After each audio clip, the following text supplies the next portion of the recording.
Work and तो आज हम लोग बात करेंगे वर्क एंड एनर्जी को। इसको हम लोग एकदम बेसिक से समझेंगे और यह वीडियो जो है आपके लिए बहुत ही इंपॉर्टेंट है, क्योंकि इस पर आपको कॉन्सेप्ट समझाया जाएगा।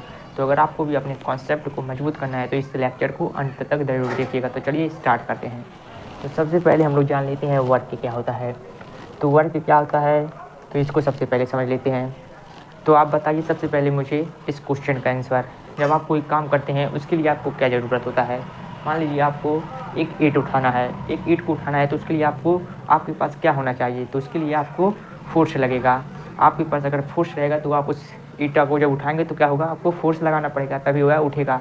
तो जो वर्क होता है यह क्या होता है, यह फोर्स, एक तरह का फोर्स होता है। Force, work is done by force. जो वर्क है वह किसके द्वारा होता है, फोर्स के द्वारा होता है। तो अगर कोई पूछे वर्क क्या है तो आप सिंपल से कह दीजिएगा work is done by force. जो वर्क होता है फोर्स के द्वारा ही किया जा सकता है। ऑब्जेक्ट है, या कोई ऑब्जेक्ट है, जब इस पर क्या लगेगा, फोर्स लगेगा तो यह कुछ डिस्टेंस कवर करेगा, डिस्टेंस जिसे हम लोग यस कहते हैं।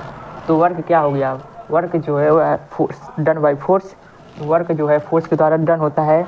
जब वर्क डन होता है, मान लीजिए इस ईंट को हमको यहाँ से घुसकाना है, तो इसके लिए हम क्या करें, फोर्स लगाएं। जब इस पर फोर्स लगाए तो यह ईंट क्या हुआ, यहाँ पे चला आया। तो यह क्या हुआ, यहाँ पे एक डिस्टेंस ट्रेवल किया, डिस्टेंस किया। तो वर्क का अगर हम लोग फार्मूला देखें तो हमें पता चलता है वर्क का फार्मूला। तो वर्क का फार्मूला हो गया force into displacement. Force into displacement हो गया वर्क का फार्मूला। अब इसका यूनिट पता कर लेते हैं। तो इसका यूनिट क्या होगा, अब इसका यूनिट पता कर लेते हैं। इसका यूनिट, तो फोर्स का यूनिट होता है न्यूटन, फोर्स का यूनिट होता है न्यूटन, और डिस्प्लेसमेंट को हम लोग मीटर में नापते हैं। तो यह हो गया वर्क का यूनिट न्यूटन मीटर। अब इसको हम लोग एक जूल के नाम से जानते हैं, वर्क को जूल के नाम से जानते हैं, इसे जूल भी कहते हैं। तो आई होप आप सभी लोग को वर्क समझ में आ गया होगा। तो चलिए अब जान टाइप्स ऑफ वर्क। तो वर्क जो है मेनली 3 टाइप के होते हैं। पहला है पॉजिटिव वर्क, पहला पॉजिटिव, दूसरा नेगेटिव और तीसरा है ज़ीरो। तो पॉजिटिव वर्क क्या होता है, पॉजिटिव वर्क मान लीजिए कोई ऑब्जेक्ट है, इस पर जो फोर्स होगा अप्लाई होगा, इस पर जो फोर्स अप्लाई होगा लग रहा है वह 0 डिग्री से 90 डिग्री के बीच में लग रहा है, तो उस वर्क को हम लोग कहेंगे पॉजिटिव वर्क। अब जान लेते हैं नेगेटिव वर्क क्या होगा। नेगेटिव वर्क में जो फोर्स लगेगा वह है 90 डिग्री से 270 डिग्री के बीच में लेकर, 90 से लेकर 270 के 90 डिग्री से 270 डिग्री के बीच में जितने भी वर्क होंगे उसे कहेंगे नेगेटिव वर्क। अब जीरो वर्क मान लीजिए, तो जीरो वर्क में क्या होगा, फोर्स क्या होगा, फोर्स 0 हो जाएगा, डिस्प्लेसमेंट भी 0 हो जाएगा। बात कर लेते हैं एनर्जी के बारे में। तो एनर्जी क्या होता है, एनर्जी क्या होता है इसको समझते हैं। तो एनर्जी क्या होता है, वर्क को करने की एबिलिटी को एनर्जी कहते हैं। वर्क को करने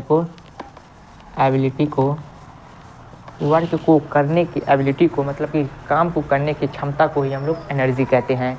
तो आई होप आपको समझ में आ गया होगा एनर्जी क्या होता है। वर्क को, काम को करने के लिए हमें जो शक्ति होती है, हमारे पास जो एबिलिटी होती है, उसी को कहते हैं एनर्जी। तो एनर्जी कितने टाइप के होते हैं, चलिए इसको समझ लेते हैं। तो एनर्जी जो है, तो एनर्जी भी कुछ टाइप के होते हैं। तो पहला एनर्जी आता है जो होता है काइनेटिक एनर्जी। काइनेटिक एनर्जी, तो काइनेटिक एनर्जी किसे कहते हैं, तो काइनेटिक एनर्जी उसे कहते हैं, मान लीजिए यह कोई ऑब्जेक्ट है, ये अभी क्या है, रेस्ट पे है। जब इसमें मोशन होगा, फोर्स देंगे, फोर्स देने पे जब यह मूव करेगा तो इसके अंदर जो एनर्जी आएगा उसे कहेंगे काइनेटिक एनर्जी। तो आई होप आपको काइनेटिक एनर्जी समझ में आ गया होगा। काइनेटिक एनर्जी क्या होता है, जब किसी ऑब्जेक्ट में मोशन आता है तो उस एनर्जी को कहते हैं काइनेटिक एनर्जी।